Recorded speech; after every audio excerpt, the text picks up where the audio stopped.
This is prof.a.k.chaubey. I am now today again starting some interesting lectures of physics. This will cover the NEET examinations courses, the triple G, that is engineering admission test, that is the CBSE course, plus 2 course, all they will cover. Because I have started now going down to lower classes. I gave earlier some nuclear physics lectures, now I am going to some plus 2 level lectures.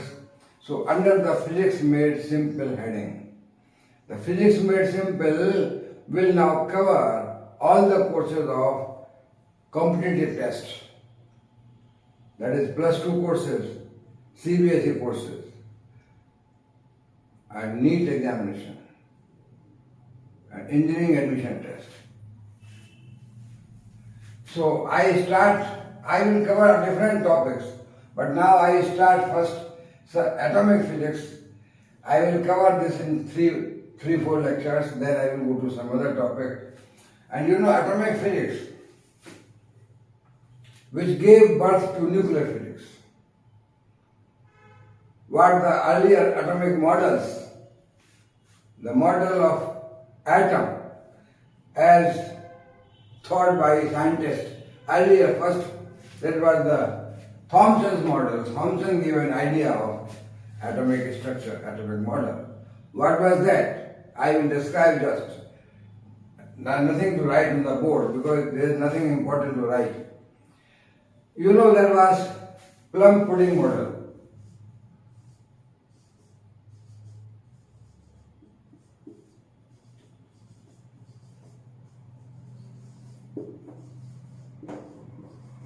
Plum pudding model or watermelon model.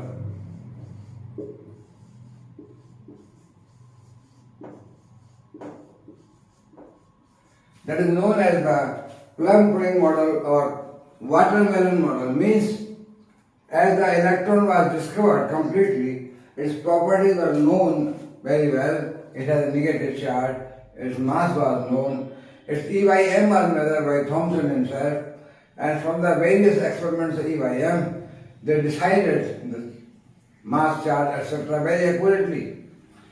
And they thought that in the atom we have a negative charge. But if negative charge is there, there must be some positive charge. So they thought that positive charge and negative charge are distributed uniformly inside the atom. That was the atomic size, and it was like plum and pudding.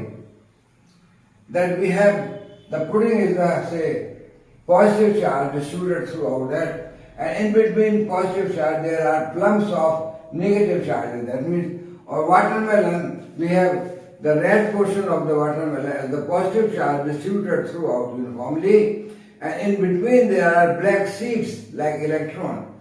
Electrons are embedded inside the watermelon like that. So Thomson proposed that this is the picture of atom. But then several questions were raised. Well, how this system is stable? When positive charge is there, negative charge is there, both should combine together because they have high affinity, high Coulomb force. So how it is a stable system? How the universe is stable? Because elements are stable, universe is stable. So how the atom picture is stable? Thomson model doesn't say anything about stability. Well, they say that the charge is embodied, but how it is embodied it is fixed. So Thomson model, though it was proposed very early by the measurement of E by M, etc., and the property of the atom, this Thomson model could not explain the stability of the system. Then came Rutherford.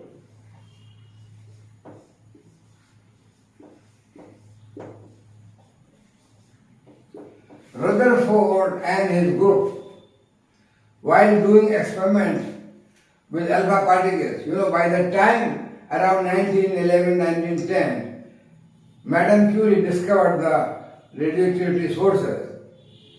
And radioactive sources means They supplied actually radium sources to different laboratories working at that time. And using that radium sources which supplied by the Madame Curie to different labs, Rutherford and his group did experiment on alpha scattering. Alpha scattering from thin gold foil. And you know what was the result? Rutherford experiment on, say, alpha scattering gave evidence that this was say alpha particle, this was say thin foil of the gold foil, and here is a detector to detect at various angles. We have the angles are here, and this we have detector as a microscope,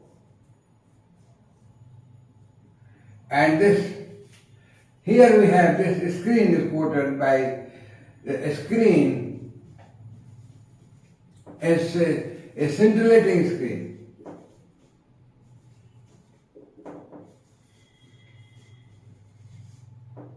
Scintillating material. That was zinc sulfide, silver activated. So Rutherford scattering, gold foil and alpha particles coming from this side.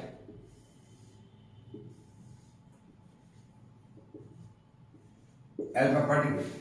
What was the outcome? That alpha particle coming here, they were counted by here, the large number of alpha particles. As Thomson model says that positive charge, negative charge is distributed throughout, so this alpha particle will pass as such. There must be no, in fact, deviation or something. There should not be a minor deviation. But these alpha particles, what was observed? That many particles came and they were counted by using microscopes and zinc sulfide plate, and angular distribution was measured. Rutherford gave a theoretical formula for alpha scattering.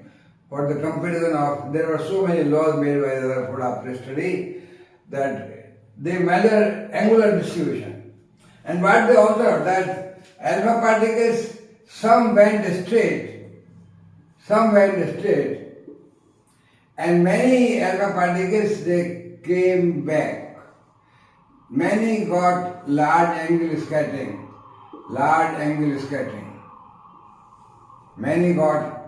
Many came back.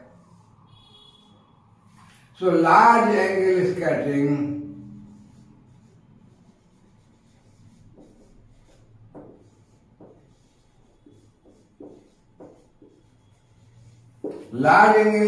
in fact backward also. Some came and backward.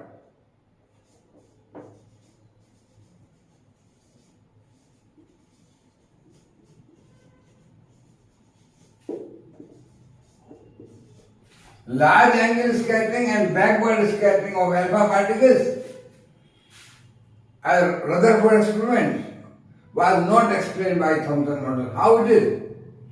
How that the charge distributed throughout, so there is in between there is a lot of space. Alpha particles, as the electrons, protons are very small size, so space is there. So many particles should go, but some may have some wide scattering. But it was observed that not only small scattering, there was large angle scattering. Very large angle. And some few particles came back also. Means just 180 degree, nearly 180 degree came back. So this typical anomalous scattering of alpha particle, large angle scattering or backward scattering, it was not possible to explain by Thomson model, because Thomson model says that electron and positive charge distributed throughout uniformly, and there is space in between, so alpha particles can pass through that, and there should not be more large angle deviation. But alpha particle scattering by say gold foil, large angle scattering, backward scattering, which was observed by Rutherford group, gave some problem to Thomson model of atom. Then they supported that, okay, this model, they said alpha particles scattering can be explained by assuming, as the Rutherford suggested, that Rutherford idea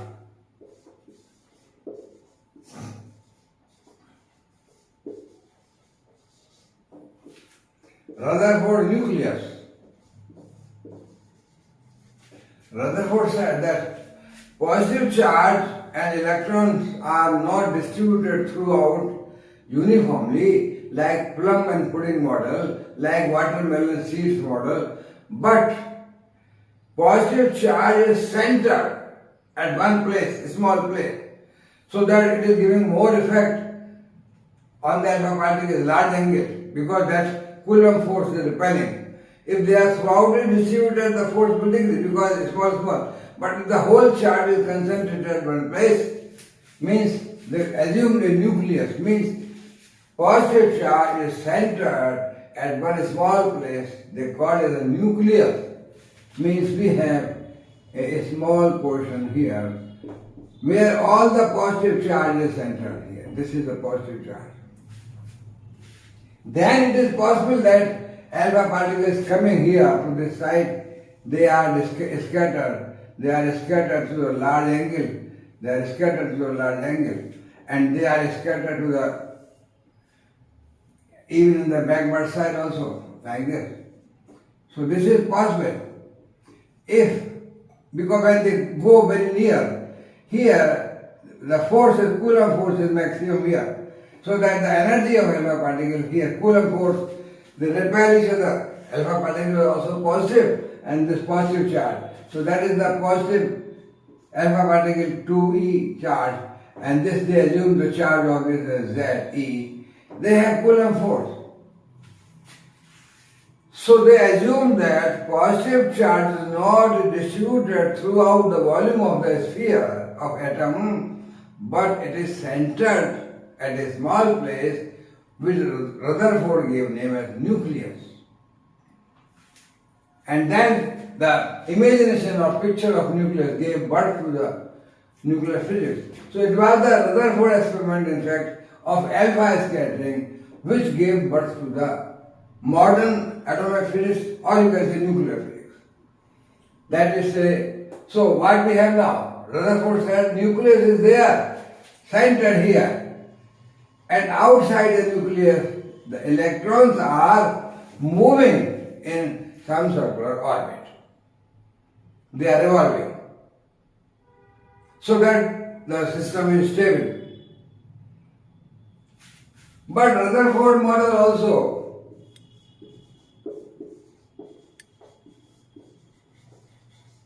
shortcomings. What are the shortcomings?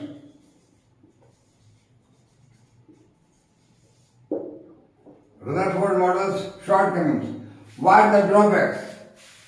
Rutherford assumed that positive charge is at very small place, centered here, so that huge amount of Coulomb force is there, Z square over 4 pi epsilon naught R square.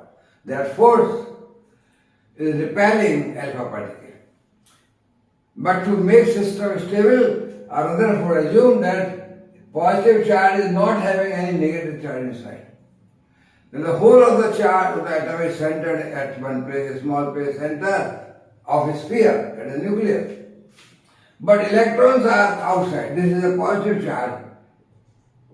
Electrons are here, revolving here, outside. But then the objection came, that was shortcomings. The revolving electrons in the circular path, they have centripetal accelerations, and the centripetal acceleration means energy radiated by moving charge. It is moving. We know that moving charge, positive charge, negative charge, they radiate energy. So when the energy is radiated by moving charge, means circular motion also has got acceleration. So when accelerated charged particle radiates energy, means if the electron was here, revolving here, it will radiate energy, means it will come to lower energy level. Then further radiate energy, because it is revolving, it should come in the further smaller level. That way the electron orbit must be shrinking. So finally it should merge into the nucleus. Revolving charge, radiating energy, electromagnetic radiations will have lesser energy, lesser energy, lesser energy. Finally it should go inside the nucleus, merge. So again the problem came, how the system is stable. The stability question again came. Well, because the system cannot be stable. So Rutherford model also was not acceptable later on because it got shortcoming. The stability of positive negative charge is okay because outside negative, inside, so no combination. But the radiating, accelerating charge, radiating energy means comes down to a lower level, lower energy level. These are the negative bound states. Actually, finally we have outside at large angle, large distance, it is almost zero. So that negative energy means states. So outside energy is more and negative, so coming down. So when this energy of electron decreasing, finally it is coming to nucleus, our system should vanish. No stability of any element. But in nature we see hundreds of elements are there, stable, the whole universe is stable. So how the stability of this comes? How can we explain? The Rutherford also was not able to think the problem, how to explain this. Rutherford model, which was modification of Thomson model, but that was also it was not possible to explain the real phenomena taking place. So this model was also discarded. What came then? Niels Bohr and Bohr from Denmark. Niels Bohr Institute now. And Niels Bohr from Denmark gave an idea. That is the Bohr's theory. So Bohr's theory of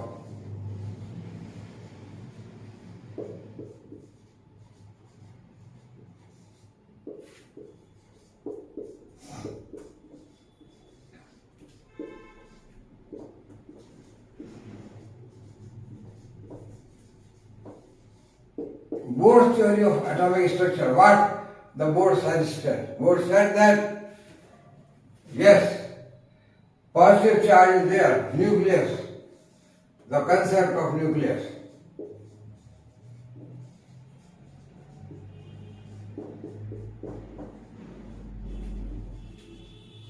Okay, concept of nucleus is there, positive charge is there, it is positive charge. But outside, electrons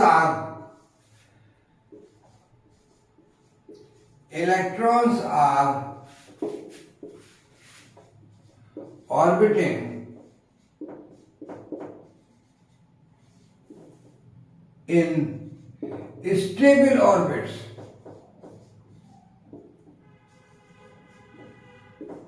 So Bohr gave idea of stable orbits.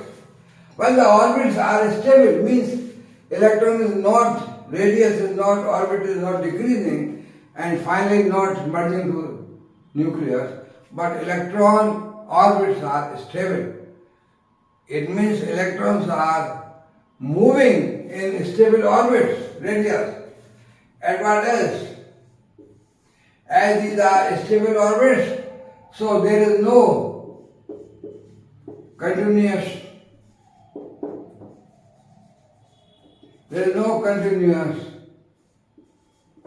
emission of radiation. There is no continuous emission of radiation. The radiations emitted, the radiations that is electromagnetic radiation, coming out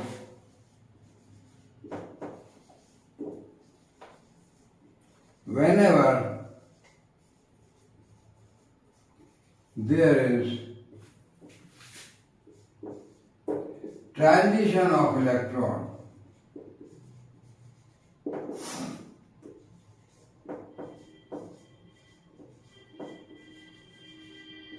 from higher to lower orbit. Means the picture of Bohr was that the nucleus is here and then we have outside orbits. These orbits are of stable nature. Electrons are orbiting here and the electrons are not emitting radiations, they are revolving just. And whenever there is a transition from, say, electron comes down from here to here, or it comes down from here to here, the transition of electrons from higher energy state and to lower energy state, if there is a vacancy, means some electron is not available here, it has gone out due to thermal heating, etc., any method, there is some vacancy here, then this electron can come, here is there is vacancy, this electron can come here. When this electron comes down, it comes now in the energy state, lower energy states, negative, you see, the last is a zero. So then there is a transition, the energy is emitted, and from Planck's quantum idea,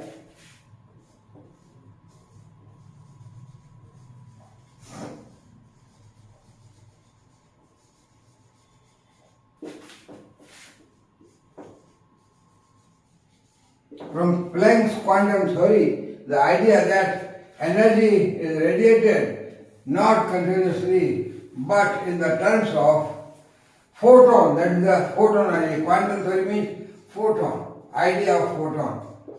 Photon means energy packets.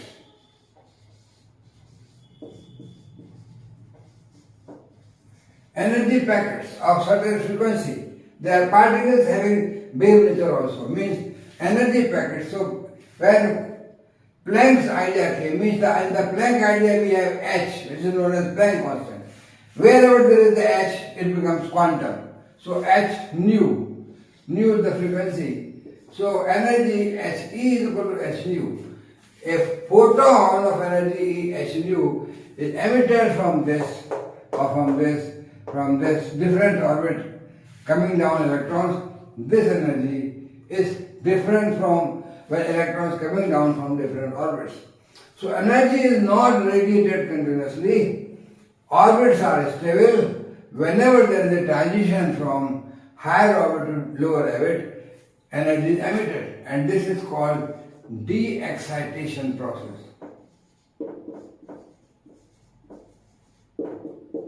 De-excitation means electron coming to lower state, down. So whenever this happens, energy transition, whenever electron transition takes place, energy emission is there, and not all times energy emitted. So not continuous radiation of energy coming out in terms of energy quanta of different frequency. Different energy means H is constant. H, Planck's constant.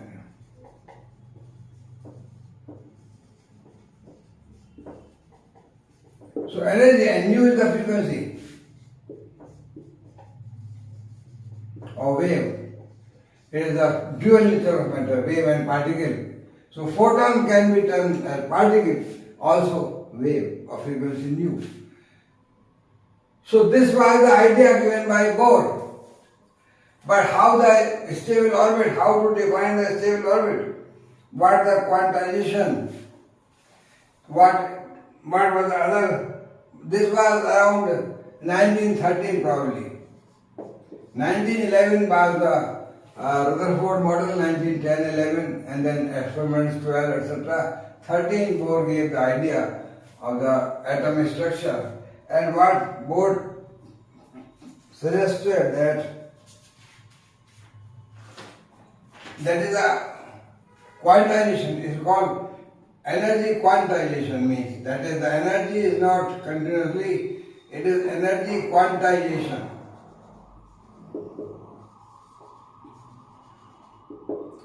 Total energy of the particle in the orbit, total energy, potential energy and kinetic energy, this is quantized.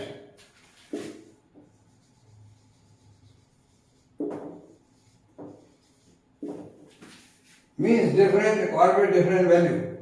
So emission of this energy quantum. So if EI, the energy states,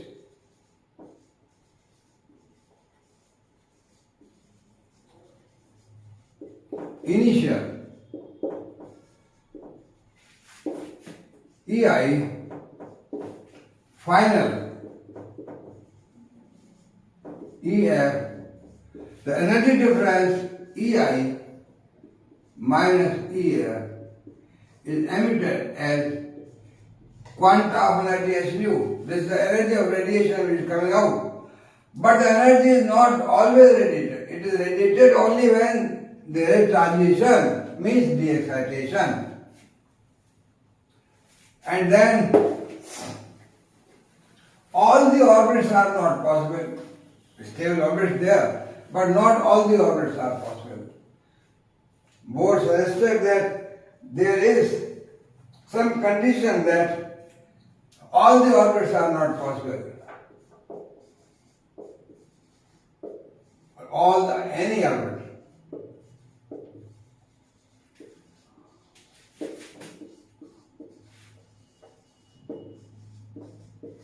Only those orbits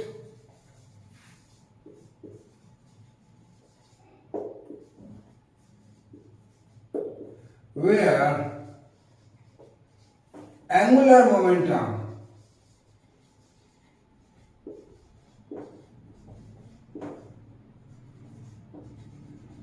of the electron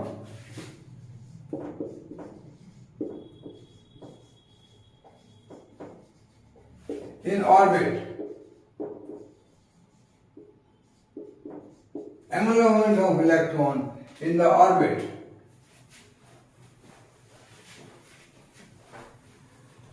this is orbit is equal to integer multiple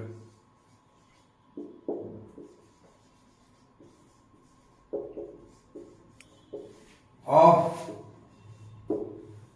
h cross, where h cross is h over 2 pi. Means angular momentum, if m is the mass of electron, v is the velocity, r is the radius of the orbit, then mvr, that is the angular momentum, mvr, is equal to nh over 2 pi. Where n is integer, means n is equal to 1, 2, 3 and so on. These are orbit number, first orbit, second orbit, third orbit, like that. Where mvr is angular momentum of the electron in any orbit of radius r is nh over 2 pi. N is the same, 1 first orbit, n equal to 2 second orbit, n equal to 3 third orbit, and so on. So this was the assumption of Bohr, that all the orbits are not possible, only those orbits are possible where electron, revolving electron, has got angular momentum which is equal to integer multiple of h over 2 pi, h Planck's constant. This was Bohr's assumption. So nobody can challenge. I assume this thing. If my assumption gives correct result, okay. So nobody could challenge why this. I am saying that only those orbits will be there where this condition, mathematical condition is fulfilled. So this was the Bohr's idea. So now what we have from this Bohr's idea, we can proceed further, and now we have simple Bohr's idea that there is a force, polar force in between electron and charge. So that is the centripetal force. Electrons are revolving in a circle, so centripetal force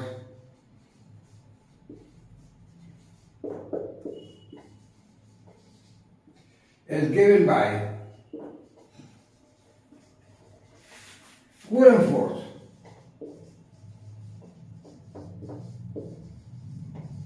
So centripetal force means mv square over r. That is the centripetal force towards center, it's in the circle, is equal to Coulomb force. That is, say, Z E square over 4 pi epsilon naught r square. Where Z is the atomic, that is number of electrons inside the atom, and Z is the charge of the particle, that is electron, and Z is the number of electrons, and that is the charge of electron. E means the charge of electron. That is the how much charge with the material in which we are considering. That means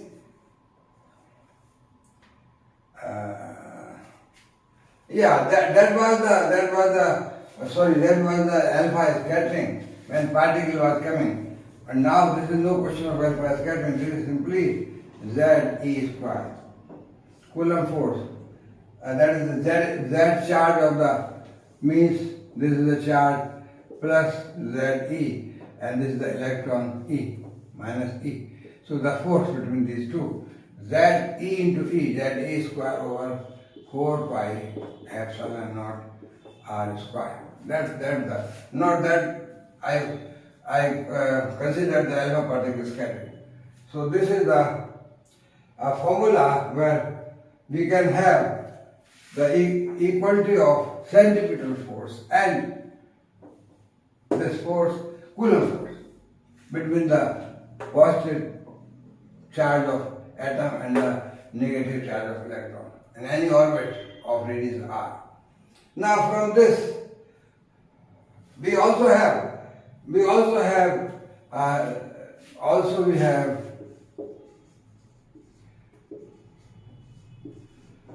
that is the Bohr's assumption. What that is? MVR, angular momentum, is NH over 2 pi. This is the Bohr's idea. So we mix these two together. We get from here the velocity v is equal to NH, this over 2 pi mv. 2 pi v is there, 2 pi mr. NH over 2 pi mr, the velocity of the electron orbiting in this orbit. Now this, so we get from 3 and 1,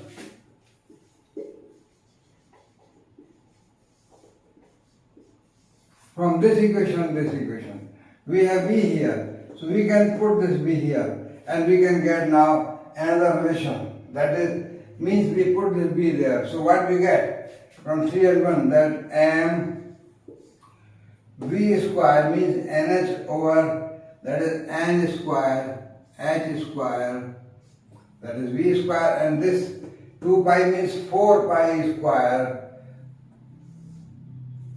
4 pi square, and what else? M square,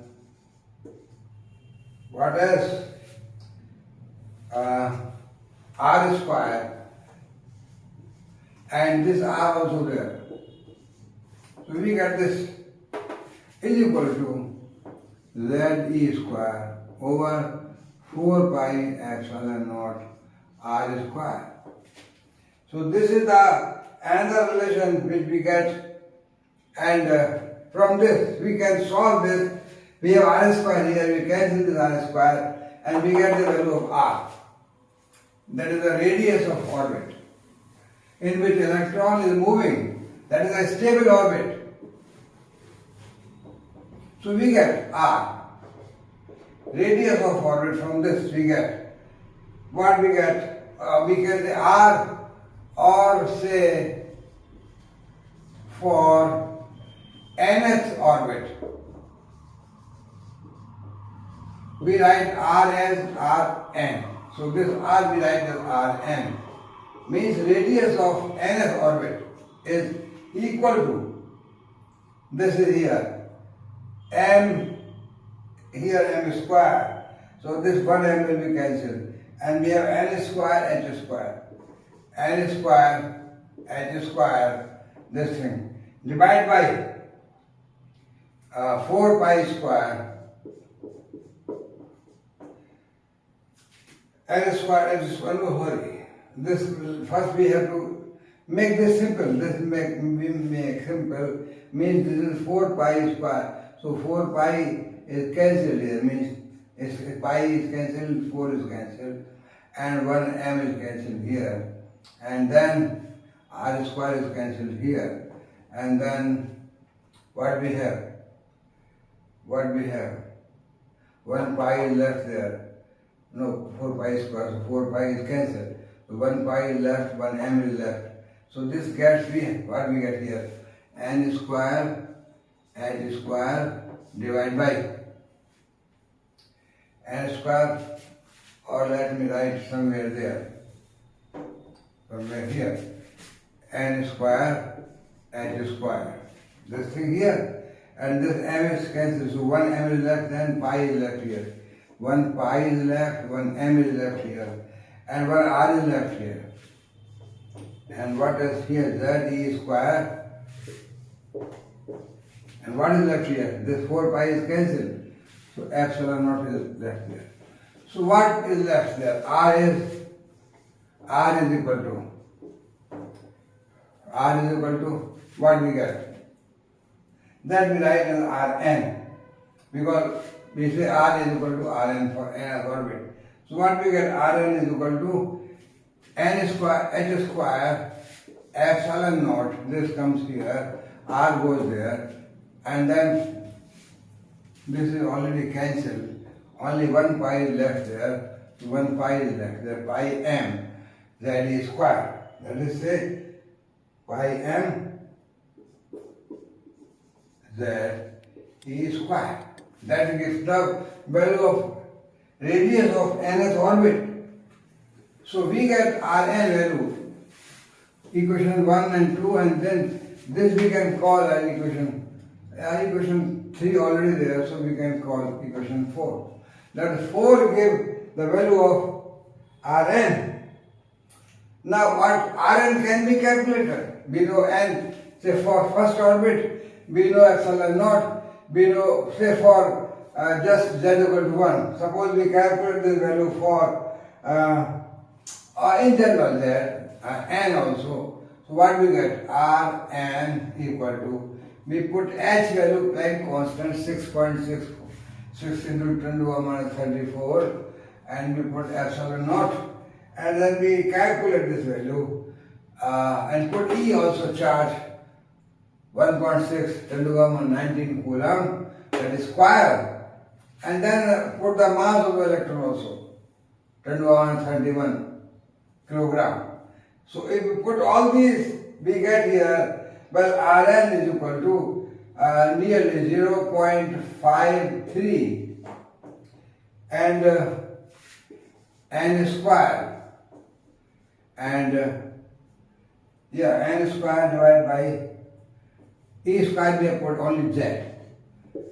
This is in the units of Angstrom. 0.53 n square over z Angstrom. Well, this may be equation 5. So this gives the value of Rn, radius of, say, or you can say this, suppose 5a. Then we have Rn is, this is constant, this is, n is also number, 1, 2, 3, 4, and z is the charge. This is constant value. So Rn proportional to n square by z. This is the equation by B. Radius of nth orbit of the atom of charge Z and nth orbit proportional to n square means proportional to the square of the numbers, that is the 1, 2, 3. This is the possible. So that is the electron radius proportional to n square over z. What else we have? Now we can calculate velocity of electron.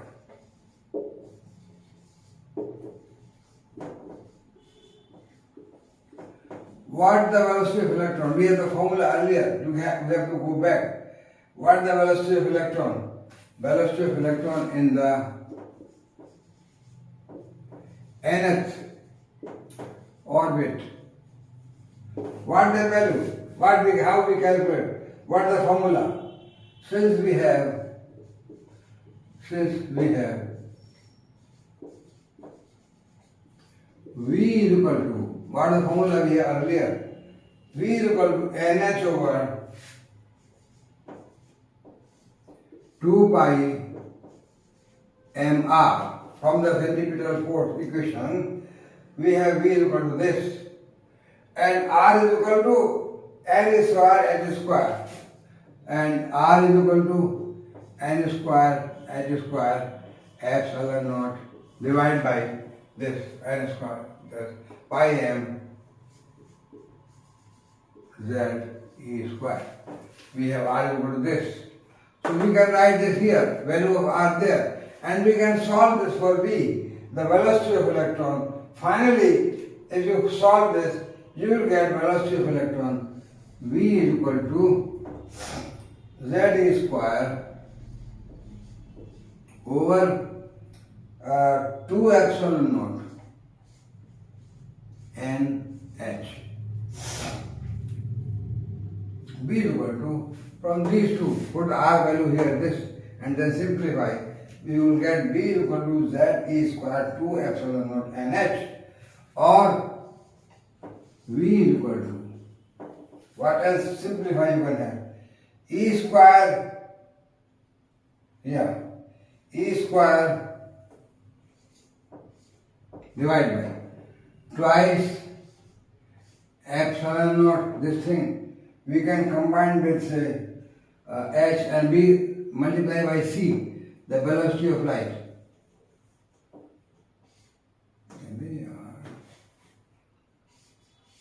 CH twice epsilon naught CH, and then what we have? This here. B multiply C here, then we should have C here also. This is Z E square, so Z also, Velocity V is equal to Z C we have here. Only what we have done, we have multiplied by C and divided by the light velocity. So what we get here is E square over twice epsilon naught CH and ZC and over N also. So we get that the velocity of electron in the nth orbit is equal to, can we get some simple, and means we have, this is the constant, E square twice epsilon naught CH is constant, and CZ and we can put outside, because Z is different atom, N is different orbit. So we get velocity of electron V is equal to, how much? We call this as alpha into CZ over N. Alpha is, this E square over 2 epsilon naught CH is known as fine structure constant. Later on, it was named by Sommerfeld fine structure constant. this was named by Sommerfeld, and Sommerfeld's structure constant. Its value calculated is alpha is equal to 1 over 1 by 137. This value. This is constant. So we put here V is equal to say ZC 137. This is the value of B. So this expression may be some number you can put. I don't remember now the number. So this is the velocity of electron in the nth orbit, where n velocity of electron, ZC over ZC over n also must be there, because n was there. ZC over 137 n. So nth orbit. Now velocity of electron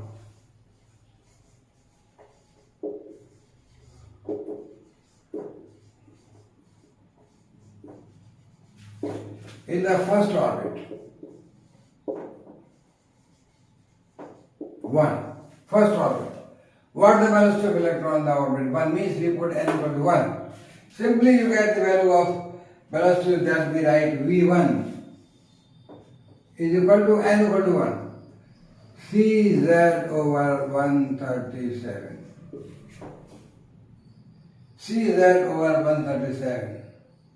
And for hydrogen, as the Z equal to 1.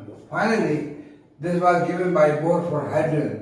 It was Bohr's model of hydrogen atom, in fact. For hydrogen, Z equal to 1, that V1 is equal to CZ137 for the first orbit.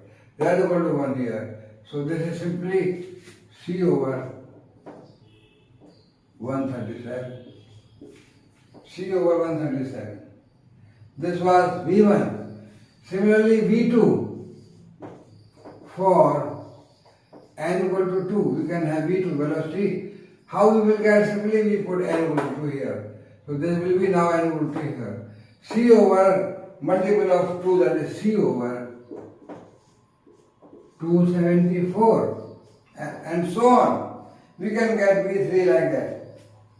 So all the velocities of hydrogen in different orbits can be given by these simple formulas, that velocities of electrons in different orbits, B1 is equal to like this and B2 like this.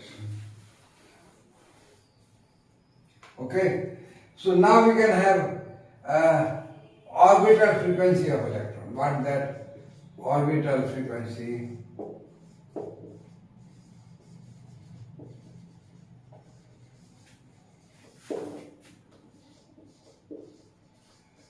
Orbital frequency of electron. What is that? That is angular frequency. So that angular frequency we can get that nu is equal to V over 2 pi r. That distance 2 pi r is the perimeter of the orbit. So that distance divided by the distance is the frequency, angular frequency. Means angle covered. B is the velocity, 2 pi r is the distance covered. So angular frequency, nu, is given by this relation, and we can get the value by putting the velocity and r also. So we get the value of nu. Nu is equal to, we have the formula somewhere, so you see that we put the value of r and b. Put R and B here. So then we get nu equal to, finally we get nu equal to mz square e to power 4 divided by 4 epsilon naught square and nq and hq.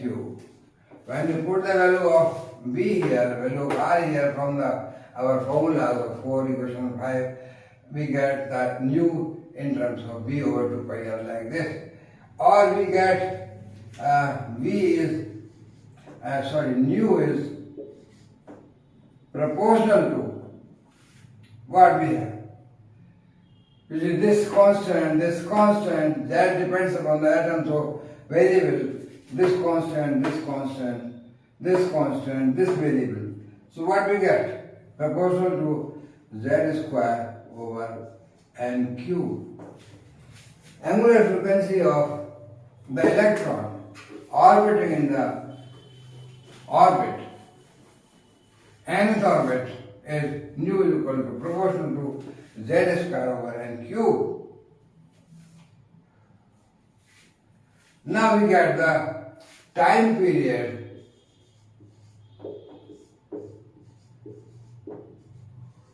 of electron in nth orbit. What the time period? Well, time period is inverse of frequency. That is nu with the frequency. So time period is t is 1 over nu. Inverse of frequency. Frequency is number of revolutions per unit time. So that divide by frequency 1 by nu becomes time period. Means time taken in one revolution. So t is 1 over nu, and that is 1 over nu means proportional to this. For z equal to 1, what we get? T is equal to 1 over nu, so z equal to 1 means proportional to is proportional to n cube. Time period of electron in the orbit, nth orbit, proportional to n cube. This is another important result. Now we have a time problem. The problem is, suppose there are times such that if T1 is equal to 8 times T2, means time period of second orbit, time period of 1. If this is true, if T1 is equal to 8 times T2, what we get? T1 over T2. T1 over T2 is equal to T1 over T2 is 8, suppose 8 times, is equal to T1 over T2 is equal to what? N1 cube over N2 cube.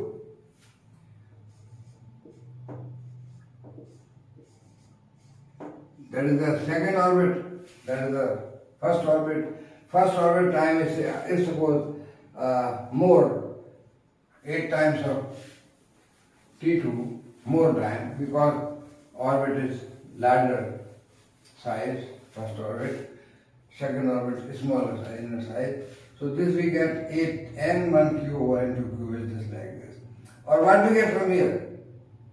n1 is equal to twice n2.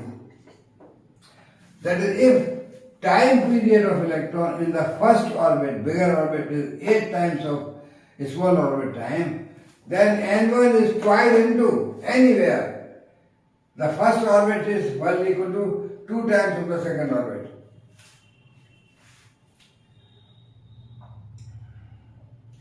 So now possible values of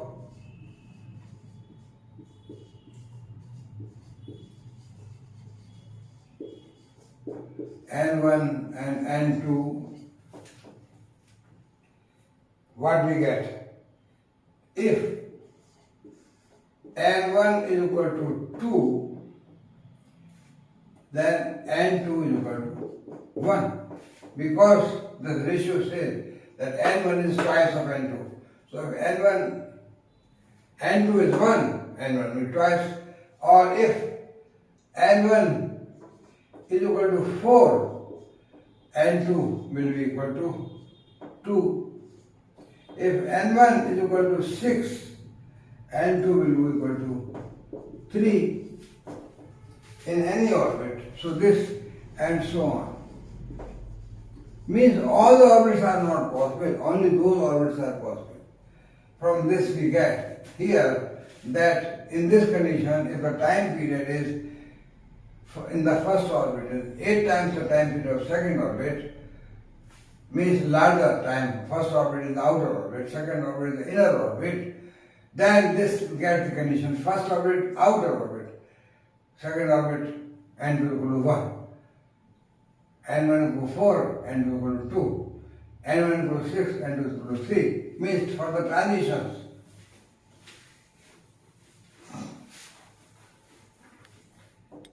And so on. This will be the, if, this condition is that if n1 is 8 times of n2 at that time, what does it mean?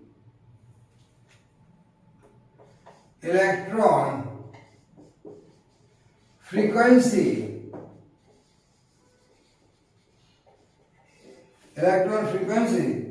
in first orbit. What will be the electron frequency in the first orbit? Tell me. N1, first orbit, so what the frequency? Well, nu is equal to the frequency of electron in the first orbit. As the formula is mz square and c to e to power 4 divided by 4 epsilon naught square, 4 epsilon naught square, and then NQHQ. This was the formula of nu frequency, we just see. So nu is equal to this value, and we can find out the value of nu on the first orbit, means n equal to 1. Say if n equal to 1, first orbit, what is the frequency of electron? Say for n equal to 1, first orbit, we get nu is equal to, we calculate nu is equal to say m. M is the mass of electron, that is 9.1 into 10 to the power minus 31 kilogram.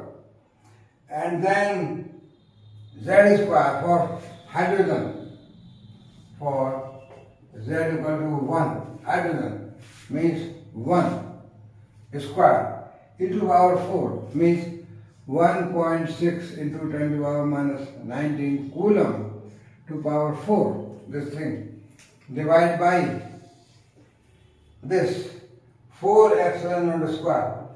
4, what the value of epsilon naught? 8.85 into 10 to the power minus 12 epsilon naught square into NQ, n is say 1, then HQ, so that means n is 1 and H means HQ, that is Planck's constant 6.6 into 10 to the power minus 34 to power 4, this thing, or to power 3, this. Now solve this. So you will get nu is equal to the frequency of hydrogen in the first orbit, electron, frequency in the hydrogen atom. You calculate this, the value of this comes to be 6.62 into 10 raised to the power 15 hertz cycles per second. This is the frequency of electron in the first orbit. Now we have said again problem. This we calculated frequency. Now the problem is that we want to know angular momentum of electron. This is also problem to get the frequency. This is also problem to get angular momentum.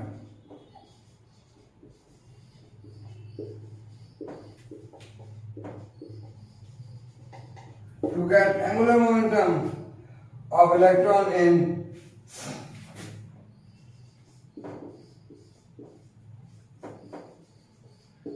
you see first orbit n equal to 1 is also called Bohr orbit. To get angular momentum of electron in first orbit, that is called Bohr orbit.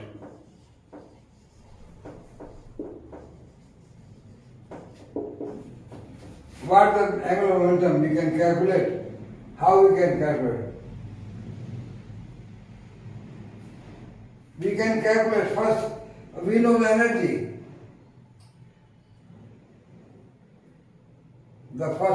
We know the energy formula. So, from the energy formula, we know the velocity, we know the mass. So, we know the energy formula.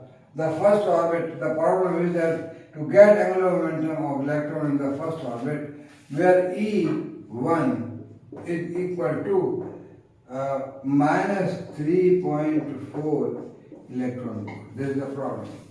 To get angular momentum of electron in first orbit, where energy is minus point, that is, minus means it is bound, it is not free. If free means kinetic energy free, the positive. So minus, this is the energy of the electron in the first orbit. And we have the formula.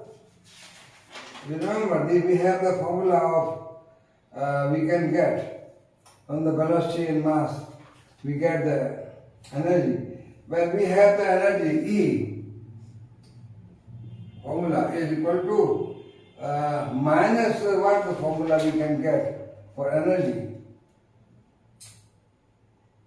For energy, I think, yeah, from half mv square.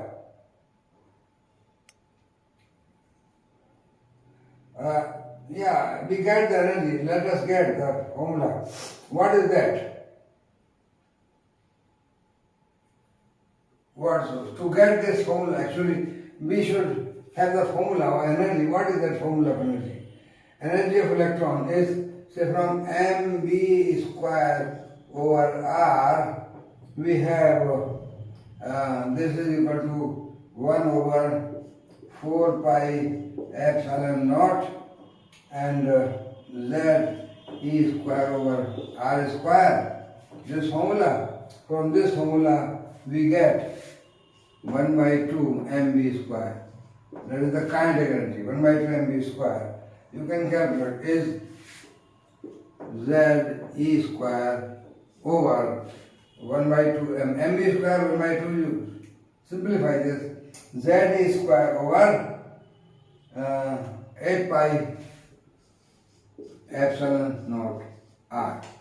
From this we get 1 by 2 mv square. So this is the formula of energy. Well, this is of course kinetic energy because it is half mv square. The potential energy of electron, potential energy by the position, that is U, potential energy U is equal to how much?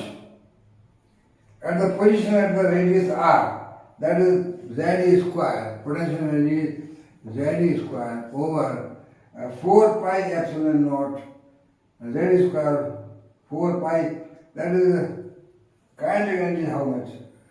That is the kinetic energy. But potential energy Z square over r, and it is 4 pi epsilon naught r. And that was the kinetic energy, half mv square. Yes. Now you see what the total energy is.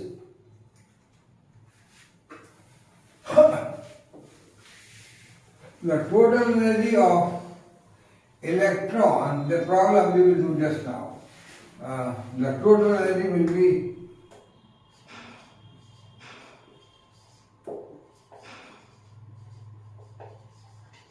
that is the kinetic energy which we write equal to kinetic energy plus potential energy U. So that becomes how much? Total energy we write by E. We write E by the total energy. Then E is equal to, so K means this thing, Z square over 8 pi epsilon naught r, and this you add now, you know potential energy is minus, that is the negative, and then it is stable. So potential energy you add here, so that will be now this thing and add this thing, Z square over 4 pi epsilon naught r. So this is the total energy. Well, total energy you can see will be now E is equal to, this is this and this is more, so twice of this. So what will be this? It is now total energy is equal to ZE square minus is more. So ZE square over 8 pi epsilon naught r. Well, using R formula, using R value, R is equal to N, what is that? N square, H square, epsilon naught, divided by pi M E square Z, pi M Z E square. R is equal to this formula. So put the value of R in the expression of energy. What do you get? E is equal to, put the value of R here and then simplify. We get E is equal to minus ME4 minus ME4 M power E4 divided by pi M ME4 8 H square epsilon square 8 H square epsilon square and Z square over N square. R you put it here and then simplify, you get M e to power 4 because this E square, when you put here, this comes here. So E square, M E square, and M also comes there. M E square, and Z also comes here. So Z is here, Z square, and 8 pi, 8 H square, epsilon square. So this is the formula for energy which can be solved by putting the constant values. We get this is about minus 13.6. This you solve this value. And Z square over N square. And this in terms of EV means you convert from joules from electron volt. So this formula solved and put in the converter into EV, this becomes minus. So that is the energy of electron in nth orbit. That means energy of electron in the first orbit. You put n equal to 1 and z equal to 1. Z equal to 1. N equal to 1. For even for hydrogen. What do you get? E1 for hydrogen means E1 is equal to minus 13.6, Z equal to 1 and N equal to 1 electron volt. Like that you can calculate energy of electron in different orbits, because this is simply 13.6. Energy is this expression. Well, energy of this electron, which is this expression can be also written as, also you can write E is equal to this thing. How you can write? Me4 C,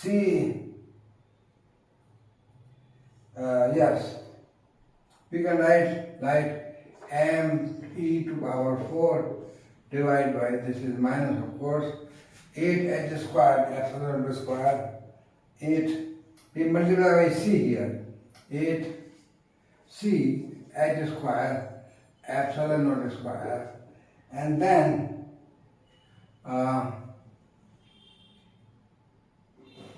we multiply by say not only c but say ch, make here ch cube. So then it becomes ch here and z square over n square. Means we multiply by ch here, multiply by ch here, and z square over n square here. This E is written as This thing is termed as another constant, that is called E is equal to, this thing is called E is equal to, say, R, then C H Z square over N square. Where this R, is this constant. This constant given by name by, say, this R is equal to a constant, and that was M minus, of course, here this minus, M e to the power 4 over 8 C H Q epsilon naught square. This was termed as a constant. Its value calculated to be 1.097 into 10 to the power 7, and this value was minus 1 meter. Is called Rydberg's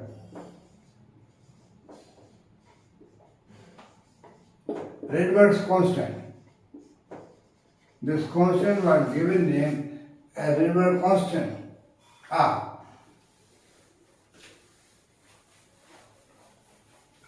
So you can have in terms of R this value, and this is the separate R, and this formula in terms of R you can also write. So RCH, you calculate this value of R into CH. R, C, H. See the light velocity, R the Rydberg constant, H the Planck constant. This value comes, of course minus is there, minus 13.6 electron volt, RCH. So this is minus RCH. So energy becomes, of course, minus 13.6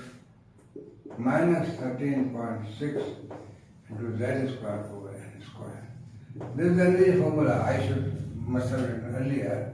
And for electron in the hydrogen orbit, Z equal to 1, Z equal to 1, N equal to 1, what we have? E1 is equal to minus 13.6 electron volt. Energy of electron in the first orbit, minus 13.6 electron volt. And then you can calculate E2 also, E3 also, because E is simply N here. So for E2, N equal to 2. So E2 is equal to, here, N equal to N square means 4. So divide by 4 this thing. This is divided by 4, this becomes minus 3.4 electron volt. This way, you can get the energies of different orbits, E1, E2, E3, and E3 like that. E3 you calculate. This will be 3 square. So 9, 13.6 divided by 9. So minus 1.5 electron volt. And so on. You go till you get E infinity, that is infinity, 0. And infinity means large. This becomes 0. Means outside energy becomes 0. Means electron becomes free. Inside, this energy is maximum. It is bound by this electron volt. If you want to make electron free from the first orbit, you have to supply this much energy, so that electron becomes free. So these are the energies of electron in the first, second, third orbit of the hydrogen. Now what we get?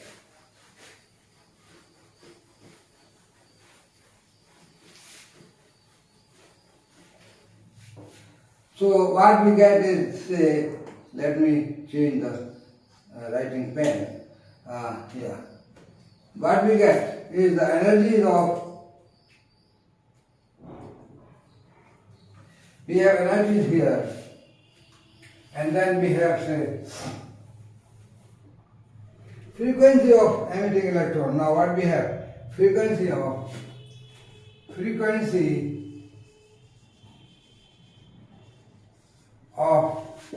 emitted radiation. What the frequency of emitted radiation is? Say h nu frequency from this h nu is equal to we have relation EF minus EI. That is from final orbit, because energies are negative. So from final orbit to initial orbit, that is the energy, new frequency is equal to EF minus EI divided by H. The frequency of radiation emitted from transition taking place from initial orbit to final orbit is, that is, F is the final orbit, I is the initial orbit. You can get the frequency. So you can get the frequency that, or the formula of frequency, you put the value of energy also. You have frequency formula, nu is equal to minus Z square and RC, and here 1 over NF square minus 1 over NI square. The same formula from the energy EF minus EI, the formula from the energy. Or that, So lambda, the wavelength of radiation, is C over nu. Lambda is C over nu. So that means lambda is, or nu is equal to C over lambda, nu. C over lambda. So that means C over nu is equal to, so what the, here, C over lambda, we get 1 over lambda, the wavelength of the radiation, is equal to minus Z square R 1 over NF square minus 1 over NI square. Means the C is cancelled, the C is cancelled. So that becomes the wavelength of the radiation emitted is 1 over lambda is minus Z square R 1 over NF square minus 1 over NI square. So for hydrogen atom now, what we have? As the suggested by Bohr, the radiations are not emitted continuously, but the radiations are emitted only when there is a transition from one state to other state. So means we have hydrogen spectrum, we can explain. Hydrogen spectrum can be explained by transitions, that when transition taking place means a de-excitation taking place from high orbit to the lower orbit. De-excitation taking place means then H nu energy, that formula is Hc over lambda. The energy emitted H nu is minus what we put, minus we remove EI minus EF, minus we make inside. So that is, we have first transition was observed by some scientists. You have the transition in the hydrogen spectrum when hydrogen was heated and then its spectrum was observed. What was the 1 over lambda for N1, that is a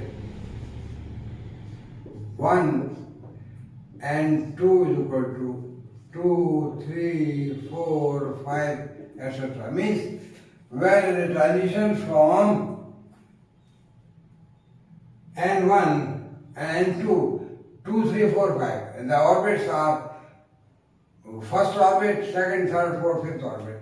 When this is the transition taking place, so N2, 2, 3, 4, means the formula we have 1 over lambda is equal to, what is the formula? R 1 over N1 square minus 1 over N2 square. So we have N1 is equal to say 1, N2 is 2, 3, 4, like that.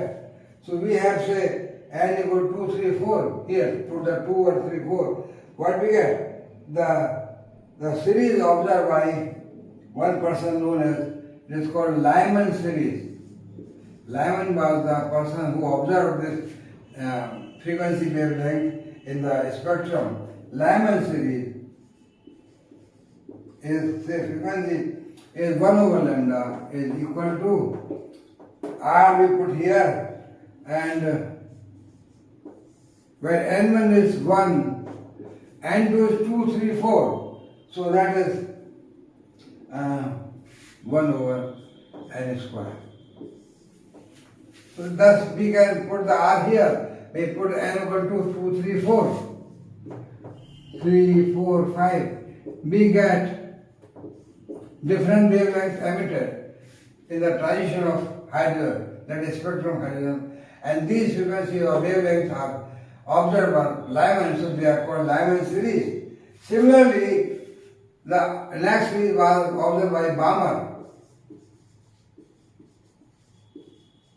Bohr series is when transition takes place from say from N1 is equal to say 2 and N2 is equal to 3, 4, 5, 6 like that. So transition taking place from higher orbit to second orbit. Then 1 over lambda is equal to R. Now it is 1 over 2 minus 1 over N square. That is N equal to 3, 4, 5, 6. So this was observed by Bohr. So in the hydrogen spectrum of observed experimentally. So Lyman series, Bohr series, next observed by scientist was Paschen series. In the hydrogen spectrum, these wavelengths were observed, and that here 1 over lambda is equal to when transition taking place, when say N1 equal to 3 and N2 is equal to 4, 5, 6, 7 and so on. So this becomes R 1 over 3 square minus 1 over N square. This frequency observed by different persons. Paschen series. Then there was bracket series observed by bracket. Bracket series in hydrogen spectrum. The frequency of wavelength observed 1 by lambda is equal to when N1 is equal to 4 and N2 is equal to 5, 6, 7, etc. This was R 1 by 4 square minus 1 by N square. And we can put 5, 6, 7 or 8. We will get different I cannot now this. Spectrum lines observed by the scientist, Bohr bracket, and now after bracket we have full series.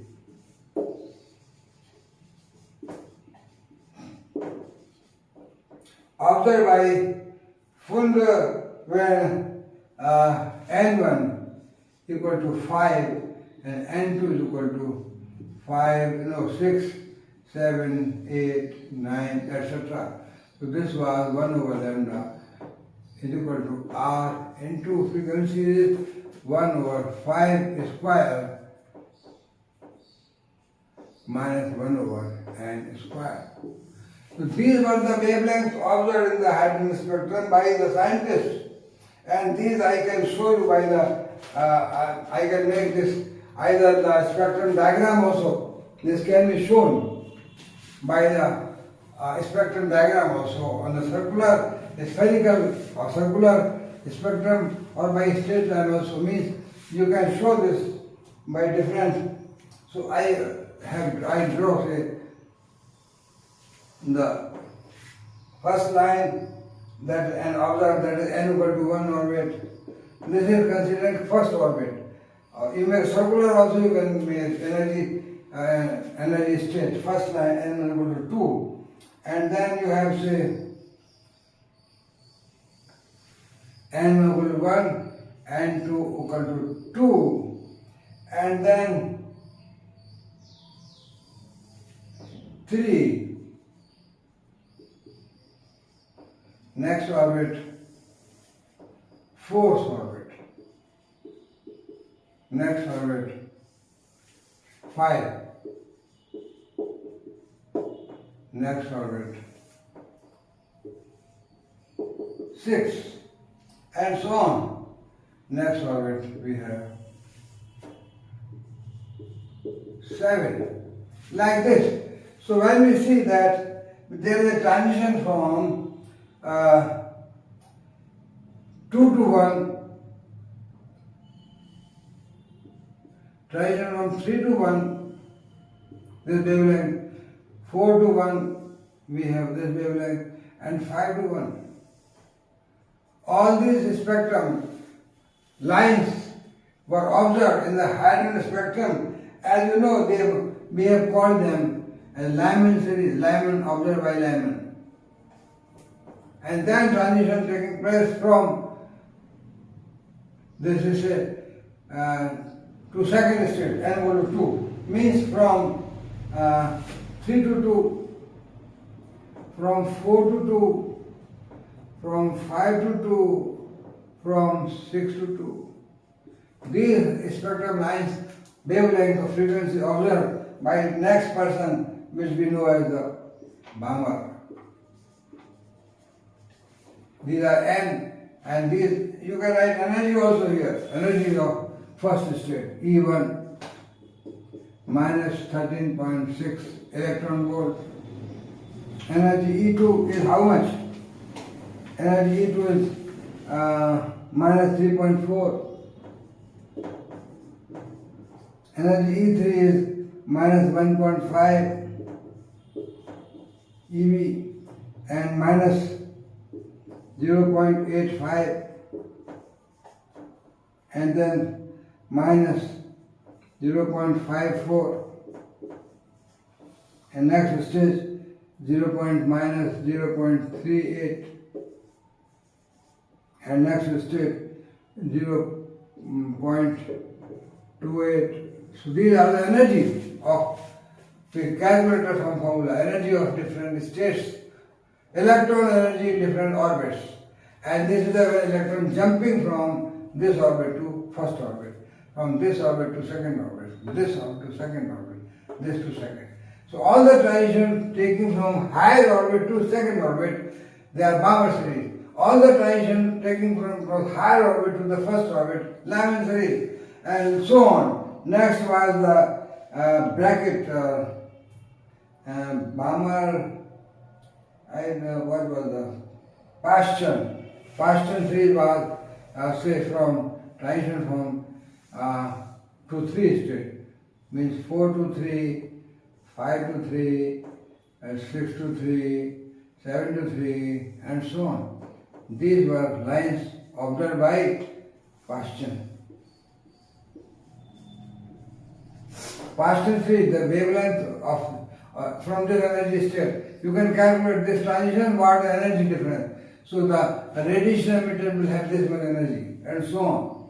And next was bracket, means transition from this state to this state, lower, higher, this state, and so this state, and maybe next state also. So this may be, say, Paschen, Bohr, Lyman, and then bracket. Bracket series, and then we have, say, from transition from here to here, this, and maybe next state also. This was bracket series and this was a Fund series. Like that you can have. So these were the lines observed by these people in hydrogen spectrum, and you can get the energy also, what the energy of radiation from differences of this. So in this way, Bohr gave a picture of atom which could explain what the observations were these spectrum lines as observed by these people, so spectrum lines in the hydrogen spectrum. How these lines are occurring there, this particular wavelength of frequency, that Bohr explained that when the transition takes place from second orbit to first orbit, or from third to first, always the last transition, the final orbit is always 1. Here always 2. Here always 3 and 4 and 5. When the final orbit is the N1 is means N1, final orbit, you can say first state orbit is 2, 3, 4, 5 and so on, and transition taking place from higher state to lower state. These are the frequencies, these are the wavelengths, these are the energies of transition. And Bohr's theory could explain this all very nicely. So friends, I will stop this time here. Maybe next time I will go further. I will have some problems. I will solve some problems based on Bohr's theory and some other thing. Okay. So thank you for hearing me. Good afternoon.